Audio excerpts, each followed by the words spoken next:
Hey everybody, welcome back to Drinks and a Movie. Chris Hamker back with you. Today we'll be talking about 3 billboards outside Ebbing, Missouri. But first, let's start with a drink. The drink we'll be doing is the Boilermaker. The reason I chose the Boilermaker is that the characters in the movie drink a lot of beer and do a lot of shots of whiskey. So what I decided to do was make the drink that kind of combines them both.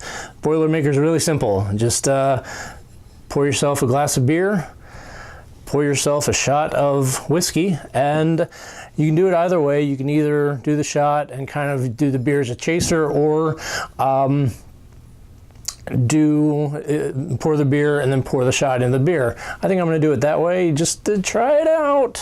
All right. So let's talk about 3 billboards outside Ebbing, Missouri. This movie is written and directed by Martin McDonagh, who directed and wrote In Bruges, and the next movie he did was 7 Psychopaths. I really loved In Bruges, and 7 Psychopaths is just okay, but both worth watching, especially In Bruges. Let's get Colin Farrell and Brendan Gleeson. Really great movie. All right, here we go. I'm just going to pour this on top, or into it, and enjoy my Boilermaker. Cheers, everybody.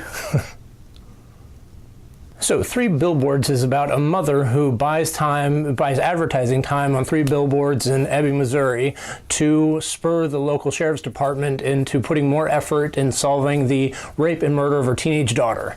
So, I mean, yeah, pretty much the feel-good movie of the year. Look, I'm just going to put this out there. I absolutely love this movie, and one of the reasons I did is the stellar cast it has. I mean, this movie has the cast that you go, when you see people, you go, hey, wasn't that guy from that movie that I saw? I mean, this movie's got Marge Gunderson, Larry Flint, Justin Hammer from Iron Man 2, Tyrion Lannister, Saul Starr from Deadwood. It's got that weird brother from Get Out. It's got the son from Manchester by the Sea. And it's got that guy that you've seen in everything that usually plays a bad guy. I mean, there's so many actors in this movie that nobody knows the name of. Well, except Woody Harrelson, maybe. Martin McDonagh deals with some truly horrific and depressing stuff in this movie, but he has the cast behind him that would make any scene that he writes just better by them being in it.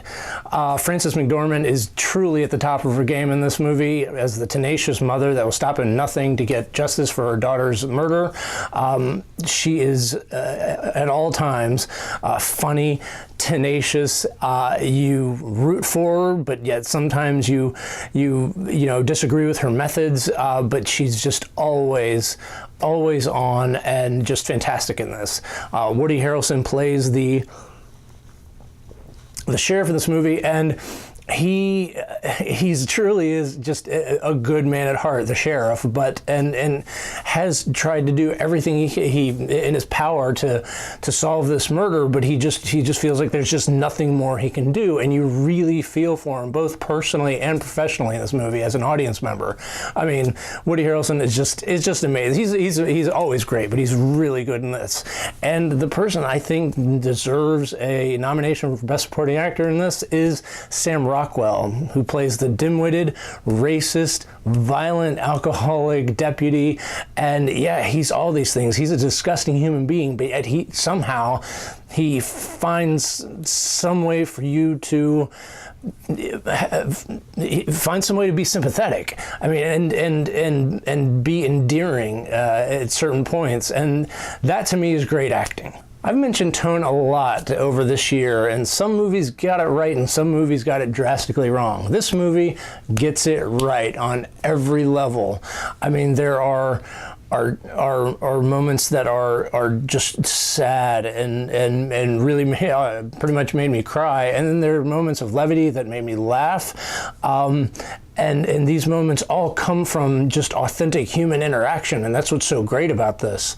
None of them seemed out of place. None of them seemed jarring in any way. They just seemed like what normal human beings would do in certain situations that try their emotional limits and and it's just a beautifully done film, and all this is done through the dialogue by Martin McDonagh, who just can write beautifully for anybody, it seems. The only negative I found in this is that Peter Dinklage, who plays Tyrion Lannister on Game of Thrones, who I love Peter Dinklage, but I found that he just didn't, his storyline just didn't go anywhere, and didn't really, his character added to it, but then there was just this subplot that was just sort of out of place and didn't seem like it should be in this movie, and I just don't understand why they put it in there. I know why he's there, but then there's this one extra scene that was just like, why? It's not bad, it was just strange. It was just a strange little moment that I just didn't get. All in all, once again, I absolutely love this movie. I'm giving this a 4.5 drinks out of 5. Almost a perfect score. It's so great. It's a surprising movie. It goes in places you don't expect it to go. And I gotta admit, initially I didn't quite like the way the ending went, but then once I thought about it, it made sense, and I love the angle Martin McDonagh took. Wonderful movie. Definitely a big recommend for me. Let me know if you've seen any other Martin McDonagh films, and if not, go check out In Bruges. It's a great movie. It's got Colin Farrell. That's very good and worth watching. Anyway, thank you so much, everybody, for joining me. Have a drink on me. If you like this, please like, share, subscribe down here at the bottom, and I'll see you later. Cheers.